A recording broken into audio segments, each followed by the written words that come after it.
Magpupulong daw sina Pangulong Bongbong Marcos at House Speaker Martin Romualdez para pag-usapan ang tungkol sa liderato sa Kamara. Habang si Congressman Kiko Barzaga nangangalap na ng suporta para maging House Speaker.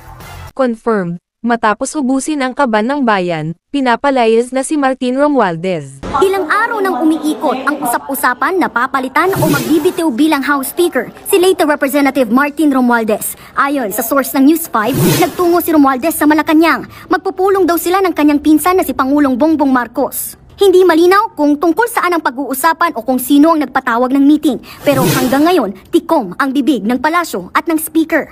Malamang, tatakas na ang kawatan na yan, pumaldo na kasi, natakot yan baka gawin sa kanya ang nangyari sa Nepal. Sa dami ng nakulimbat nila, tiyak din nila kayang buhatin pag nagsimula na ang pag-aklas ng mga tao laban sa kanila. Pero sabi ng source ng News 5, tatlo ang tinitingnang options ni Romualdez. Una ay manatili siya bilang House Speaker, pangalawa ay mag-leave of absence, at pangatlo ay tuluyang magbitiw sa pwesto. May option pa pala siyang nalalaman, bakit kulang pa ba yung nakulimbat mo kaya kapit tuko ka sa pwesto?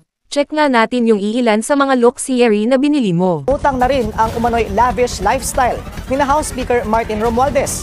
Ayon sa source ng bilyonaryo, bumili si Romualdez ng 2 Gulfstream private jets mula kay ultra-bilyonaryo Lucio Tan. Ang isa raw ay pre-owned G150 na nagkakahalaga ng up to $8 million. Ang isang G550 na posibleng umabot sa $35 million o 2.6 billion pesos. Nakapark daw ang aircraft sa hangar ni Tan at nakuha na raw nito ang atensyon ng Malacanang. Madali ka lang pala makakatakas sa Pinas kapag nagkaroon ng gulo. Diyan ba ikakarga yung mga nakulimbat mo, ngayong pinalayas ka na, saang bansa ka kaya magtatago?